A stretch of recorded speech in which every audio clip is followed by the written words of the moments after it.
Obrigado. Obrigada. Não tive nem que insistir.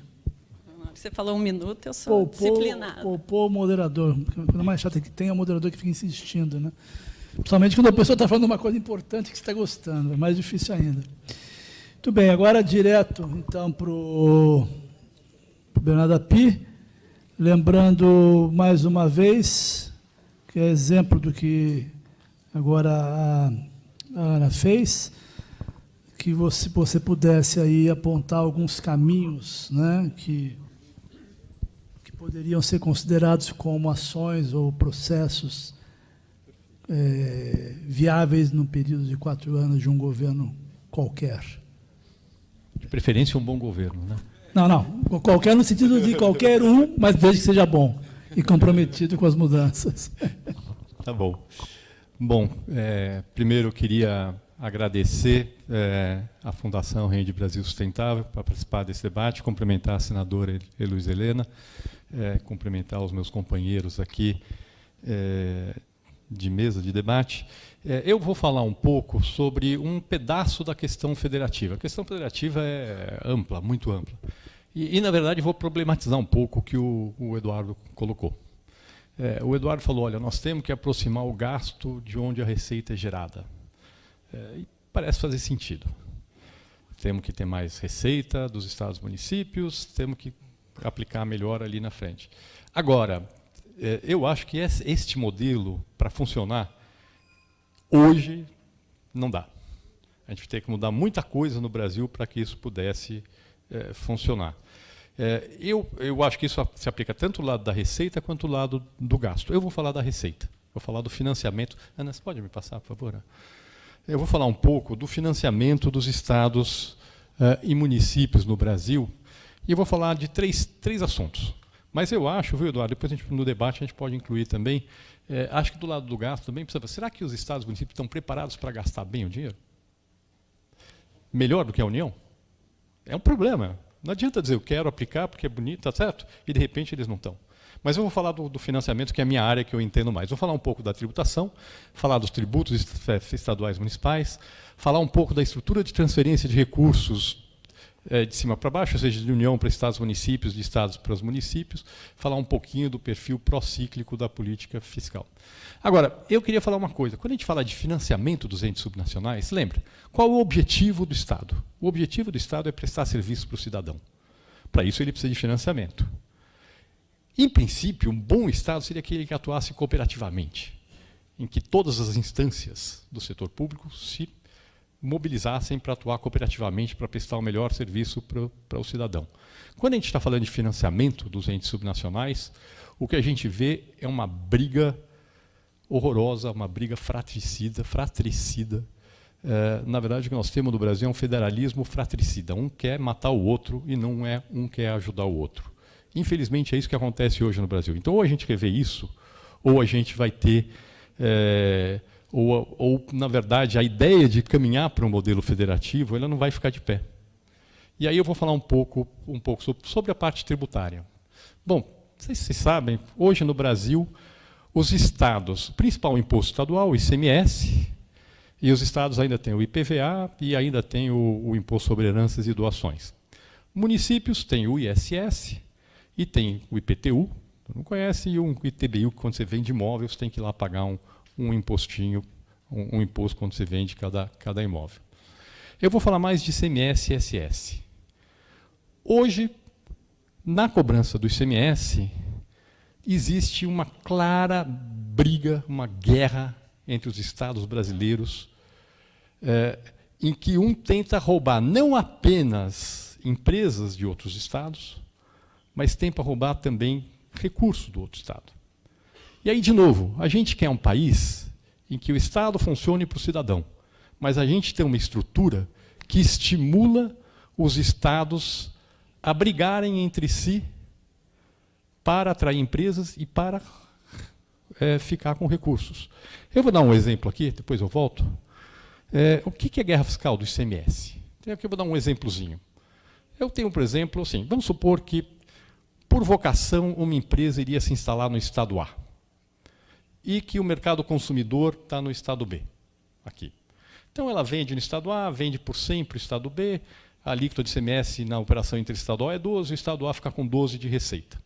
E aí o Estado B vende para o consumidor final por 150, a alíquota é 18%, é 27%, ele ficou com 15%. Então, ao total, pagou 27% de ICMS sobre aqueles 150, 12% ficou com o Estado A e 15% com o Estado B. Aí eu vou fazer o seguinte, não, o Estado B vai querer roubar aquela empresa do Estado A. Tipo Goiás e São Paulo. A Ana é de Goiás, eu sou de São Paulo. Goiás adora roubar a empresa de São Paulo. Não estou falando que as empresas não estão em São Paulo, mas é fato. O que acontece no Estado C? O Estado C pega e fala o seguinte, olha, eu dou para você um benefício de 8%, que a gente chama isso de crédito presumido. Significa que a empresa vai e se instala no Estado C para vender para o Estado B, que nem estava aqui. Ela vende pelos mesmos 100, só que ela paga 4% e o Estado deu para ela um benefício de 8%. E o Estado B arrecada os mesmos 15%. Ou seja, em vez de pagar 27%, eu paguei 19%. Reduzi em 8 pontos o custo tributário daquilo. Quem perdeu receita nisso? Quem deu benefício? O Estado C. O Estado C perdeu receita nesse processo? Não. O Estado C ganhou receita, ganhou 4%. Quem perdeu receita? O Estado A, que perdeu 12%. A guerra fiscal, o Estado que dá o benefício, do jeito que é hoje no Brasil, o Estado que dá o benefício leva a empresa e ainda leva a receita. O Estado que foi vítima da guerra fiscal perdeu a empresa e perdeu a receita.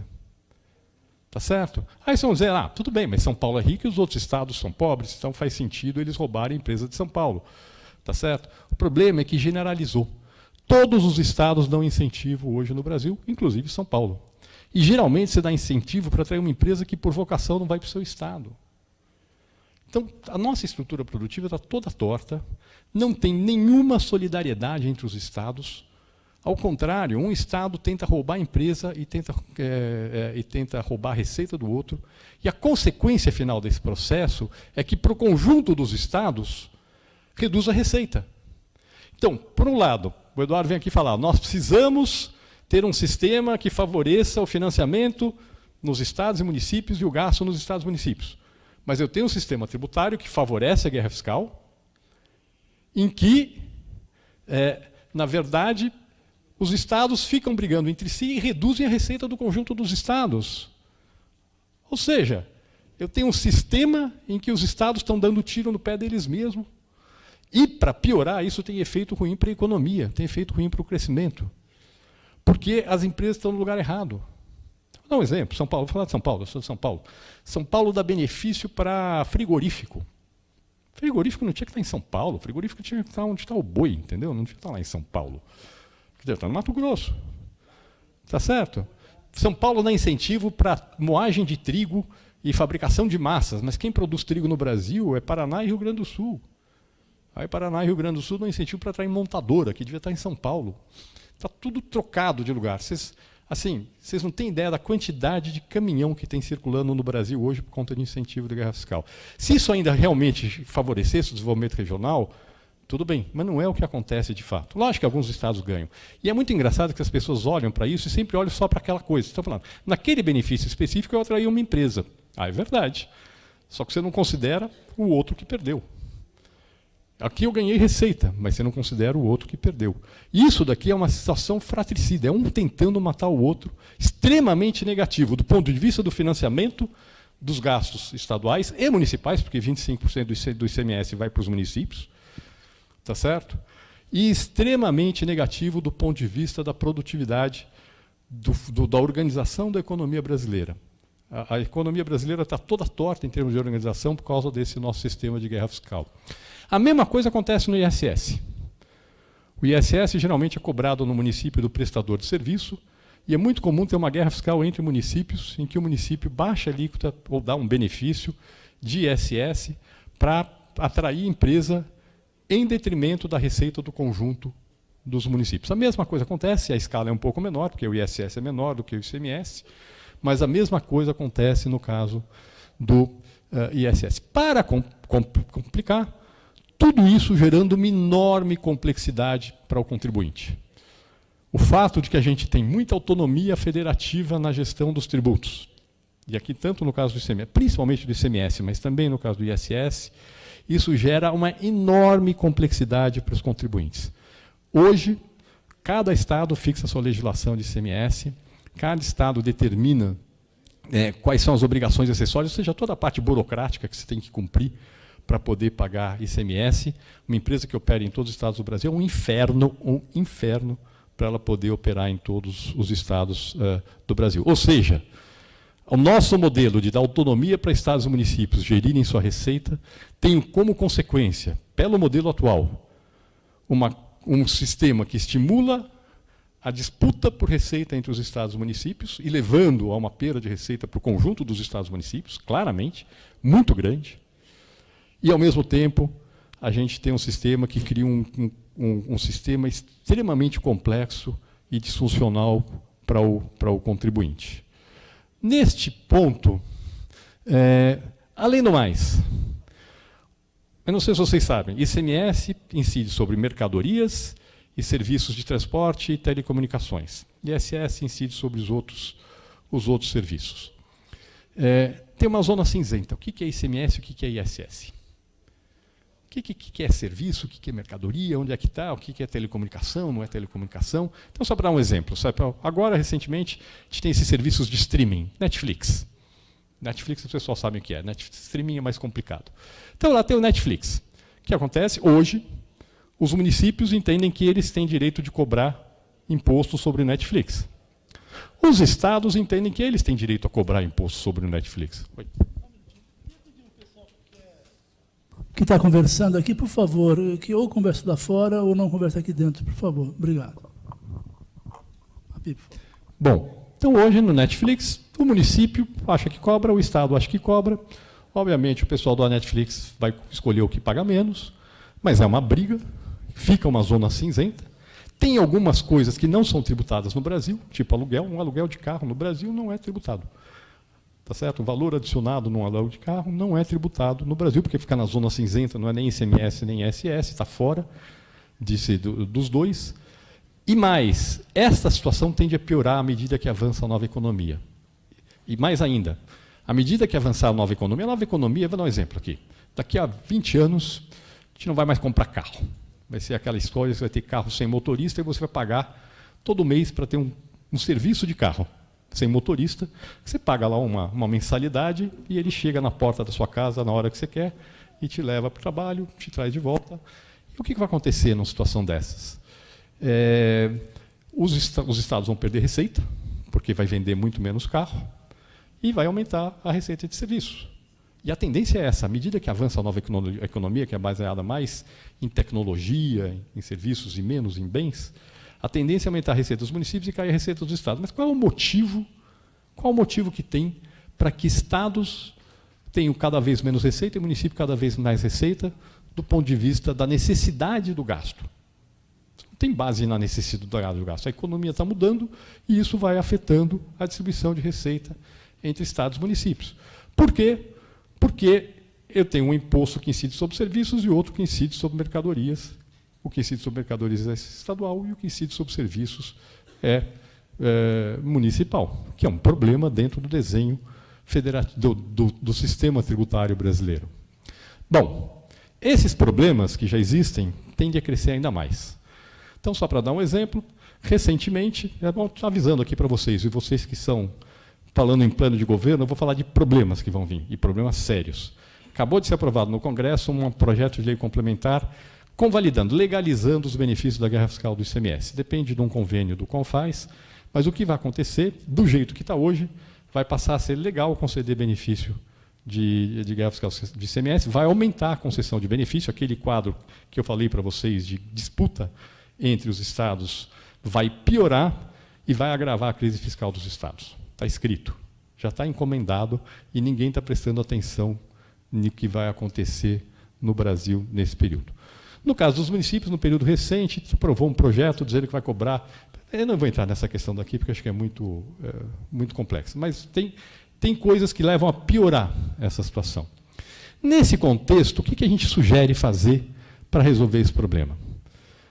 Sendo bem honesto, o que a gente está propondo é falar o seguinte: olha, não tem solução racional para essa situação em que eu tenho um sistema que é irracional do ponto de vista da tributação, porque eu separo os serviços de mercadorias. E eu tenho um sistema em que leva a uma disputa fratricida entre estados e entre municípios, sem acabar com o ICMS e ISS. O que a gente propõe é uma reforma tributária. E aqui já fica a nossa coisa. Dá para fazer uma reforma tributária boa num governo de 4 anos. E aí a pergunta, Léo, por que não fizeram antes? Porque nunca foi prioridade de governo. Desde a Constituição de 88, a reforma tributária nunca foi prioridade de governo. Eu sei, eu fui responsável pela reforma tributária de 2008. A gente vê agora o Temer aqui fazendo coisas não muito bonitas para viabilizar a reforma da Previdência. Tá certo? O governo não gastou uma emenda parlamentar para apoiar a reforma tributária. Óbvio que não era prioridade de governo. Se é, o que é uma boa reforma tributária? Uma boa reforma tributária, a ideia é juntar a base do ICMS e do ISS num imposto que a gente chama Imposto sobre Valor Agregado, o IVA. IVA é um padrão internacional de tributação, está bem estabelecido no mundo, é consenso entre os economistas que é a melhor forma de tributar o consumo. O que é um imposto do tipo IVA? O imposto do tipo IVA é um imposto que a gente chama de não cumulativo. Então, em cada etapa, você paga a diferença entre o valor da sua venda. Então, vou dar um exemplo. A primeira etapa, supõe que não tem insumo. Então, ele vendeu por 100, a alíquota é 10%. Então, ele tem 10% de 100, 10% de R$10 de imposto. Na segunda etapa, ele vende o produto por 200, a alíquota de 10%. Então, ele tem um débito de 20, 10% de 200, mas ele pagou 10 na etapa anterior, ou seja, todos os insumos que ele usou para produzir aquela mercadoria dele, pagaram 10 de imposto. Então, ele recupera esses 10, ele paga 20 menos 10, paga 10. Na terceira etapa, eu vou vender para o consumidor final, vendo por 400, 10%, 40. Eu tenho o crédito de 20, que é o que foi pago de imposto na etapa anterior, 40 menos 20, eu pago 20. Qual é a vantagem desse tipo de modelo do IVA? A vantagem desse modelo é que ele não depende de como se organiza a produção, você tributa igual. Ele não distorce a atividade produtiva. Ele é extremamente eficiente do ponto de vista da economia se organizar de forma eficiente. Segundo, ele é transparente. A gente está aqui discutindo transparência. O consumidor final, que está pagando 40, o que ele está pagando corresponde exatamente àquilo que foi recolhido ao longo da cadeia de produção e comercialização. Ele é um tributo transparente, ele é um tributo neutro, que não distorce a atividade econômica. Ele, um bom IVA, desonera completamente exportação, porque você não exporta imposto, desonera completamente investimento, e com essas características ele é um imposto sobre o consumo. O IVA é um imposto sobre o consumo que é pago ao longo da cadeia de produção e comercialização. Aliás, essa é a definição de livro-texto. Você vai lá e está escrito isso. Qual é a vantagem disso do ponto de vista federativo? A vantagem disso é que se o Estado ou município cobram um IVA, eles estão cobrando do seu consumidor. Quem é o consumidor? É o eleitor. Portanto, se ele quer gastar mais, ele vai cobrar mais dos seus consumidores, que são seus eleitores, para poder financiar as suas políticas. E não como é hoje, em que você tributa a produção e não o consumo. E ao tributar a produção, eu gero a disputa entre estados e municípios, e ao mesmo tempo eu tiro transparência, porque as pessoas não sabem quanto elas estão pagando de imposto. Então, com este modelo, eu ganho transparência, com esse modelo, eu ganho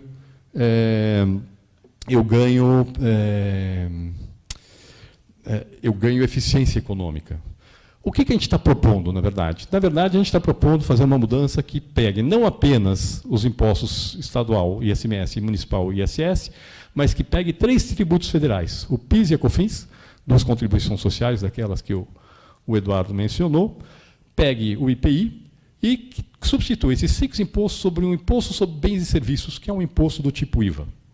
E a gente está propondo complementar isso com um imposto seletivo sobre fumo e bebidas, coisa que eu quero estimular consumo.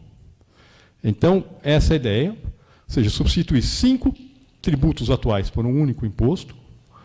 A gente está propondo, as características desse imposto aqui seriam uma base ampla de bens, serviços e intangíveis, isso é muito importante na nova economia, desonera totalmente exportação e investimento.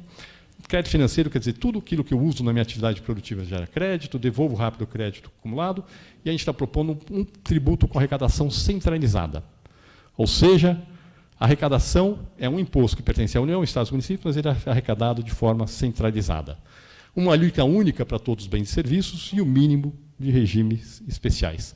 O que a gente está propondo cria um imposto com uma alíquota baixinha, de 1%, opera durante 2 anos com essa alíquota baixinha para saber como ele funciona, quanto ele arrecada. Nesse primeiro momento, só reduz o tributo federal, só a COFINS. e a partir daí, faz em mais 8 anos, vai reduzindo progressivamente a alíquota dos tributos atuais e aumentando progressivamente a alíquota desse imposto. Com este modelo, por que a gente está propondo essa transição?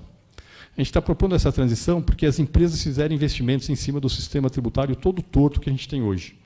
Eu não posso simplesmente chegar do dia para a noite e falar que mudou de hoje para amanhã. Eu preciso dar um tempo para a empresa se ajustar ao novo sistema tributário. Agora, o que a gente está propondo? A gente está propondo que estados e municípios tenham autonomia na fixação da alíquota do imposto. Esse é o imposto sobre consumo.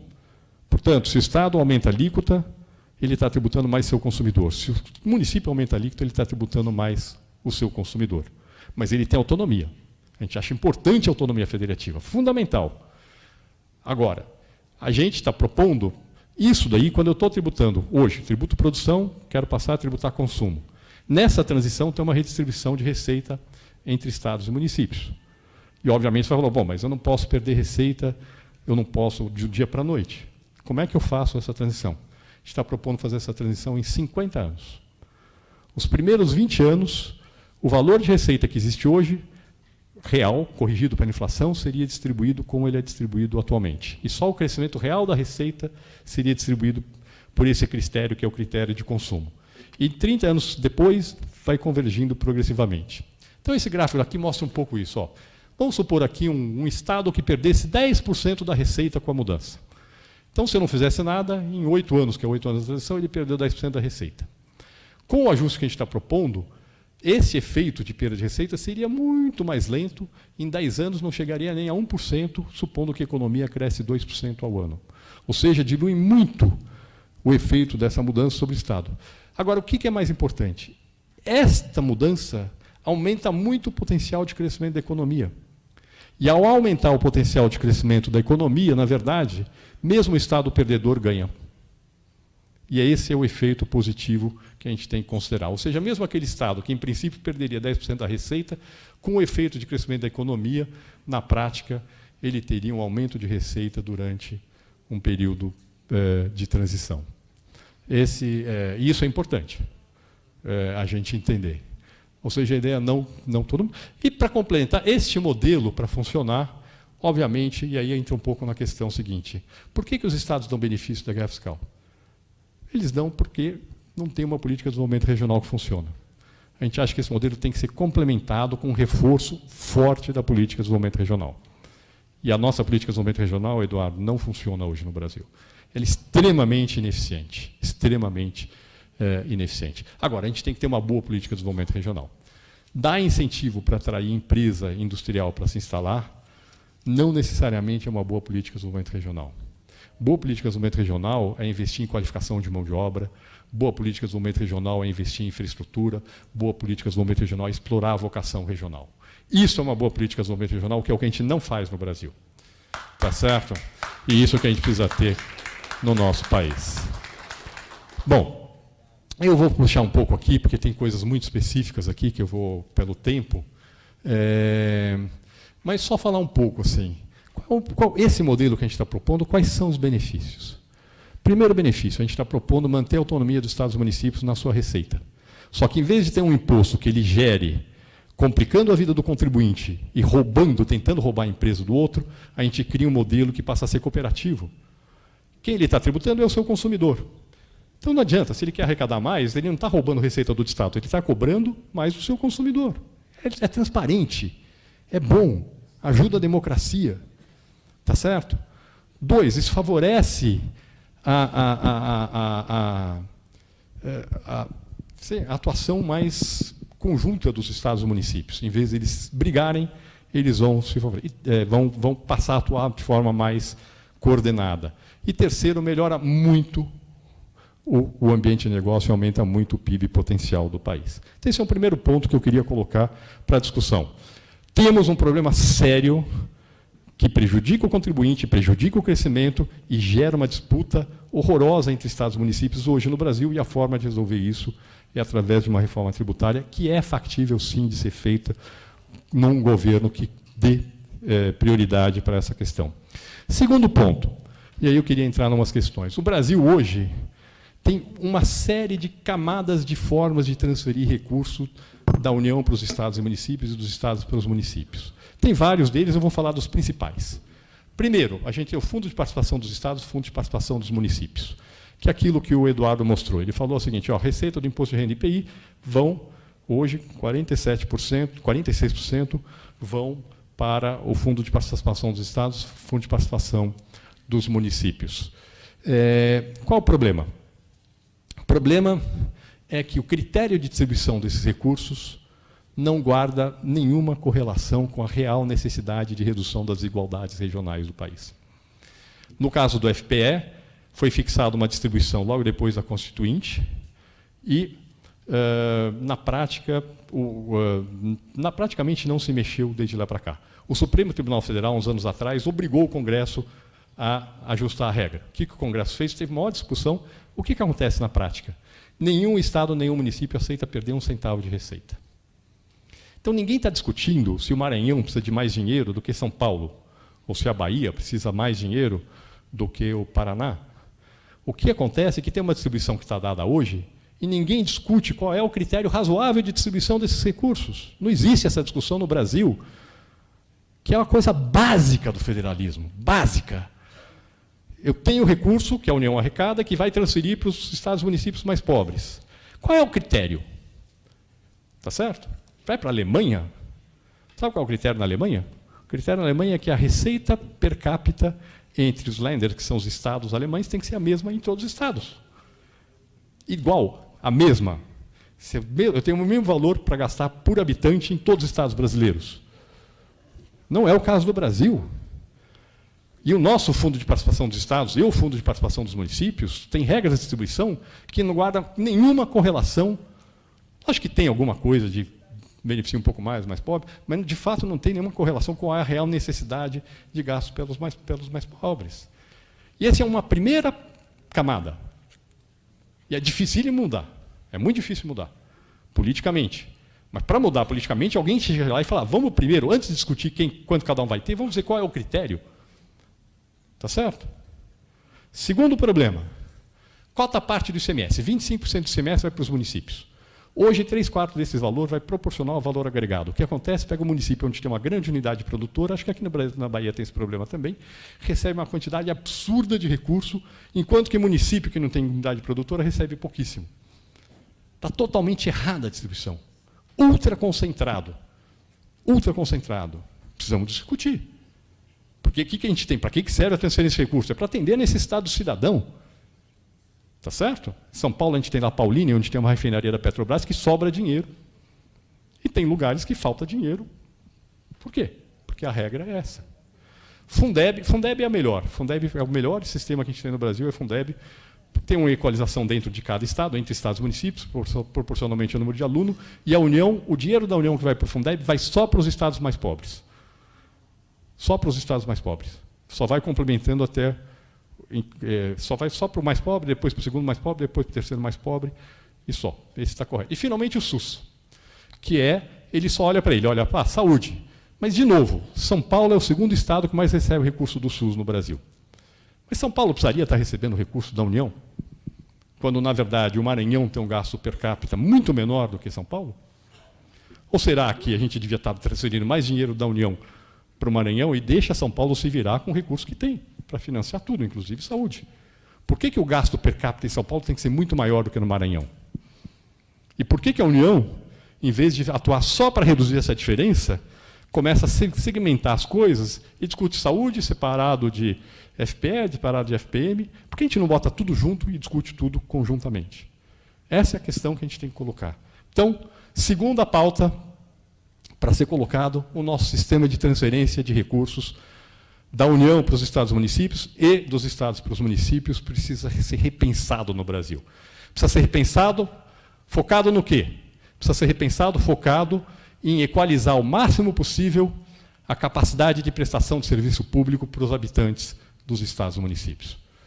E é isso. É esse modelo que a gente tem hoje? Não. Tem nada a ver com o que a gente precisa.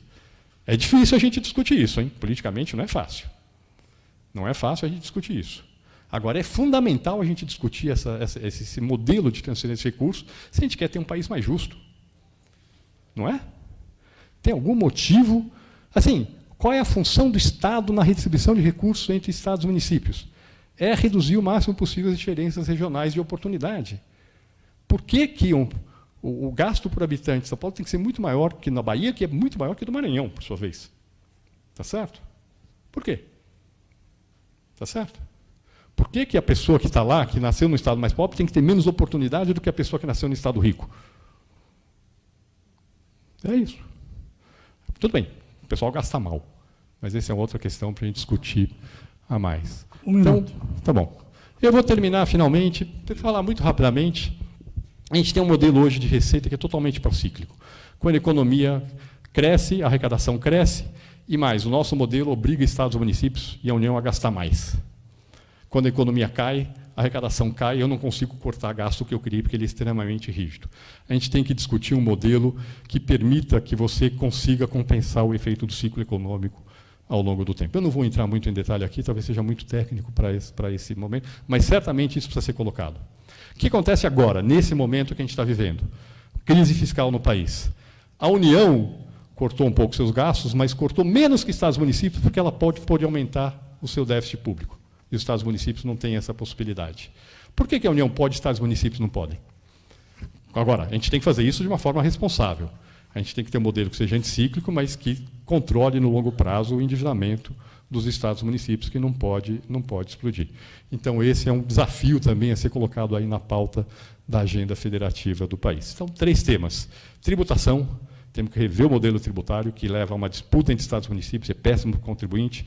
Temos que rever o modelo de transferência de recursos de cima para baixo, União para estados e municípios, estados para municípios, e temos que pensar num modelo que reduza, que amorteça um pouco o gasto público ao longo do ciclo econômico, que permita que, em períodos de desaceleração da economia, você possa gastar um pouco mais, em compensação, em períodos de crescimento, você tem que poupar um pouco mais para poder gastar nos períodos ruins. É isso. Obrigado.